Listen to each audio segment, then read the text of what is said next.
ہمارے رسول صلی اللہ علیہ وسلم نے اور اللہ تعالیٰ نے قرآن میں آج کے دور کے مسلمانوں کو مسلمان کہا ہے.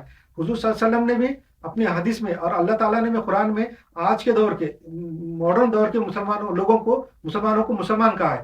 جب اللہ تعالیٰ اور حضور صلی اللہ علیہ وسلم آج کے دور کے لوگوں کو مسلمانوں کو مسلمان کہہ رہا ہے تو ہم کو بھی آج کے دور کے مسلمانوں کو مسلمان ہی کہنا چاہیے. ہم کون ہوتے ہمارے فرقوں کو یہ غیر مسلم اور مشرک اور کافر کہنے والے؟ ہم جو اولیاء کرام بزرگان دین نے اتنی محنت سے اتنے کروڑوں اربوں لوگوں کو مسلمان بنایا، ہم ان کو آج جو ہے غیر مسلم بول کے فرقہ الگ فرقہ بول کے ریجیکٹ کر دیتے اور ان کو کافر اور مشرک کہہ دیتے. ایسا نہیں کہنا چاہیے. کیوں تو آج کے دور کے لوگوں کو، آج کے دور کے مسلمانوں کو حضور صلی اللہ علیہ وسلم نے بھی مسلمان کہا ہے اور اللہ نے بھی مسلمان کہا ہے. اس کے بارے میں پچھلے چیپٹر میں نے بتا دیا کہ حضور صلی اللہ علیہ وسلم کی جو حدیث ہے سنن ابو داؤد میں حدیث نمبر 4297 اور بخاری شریف کی حدیث ہے 3193.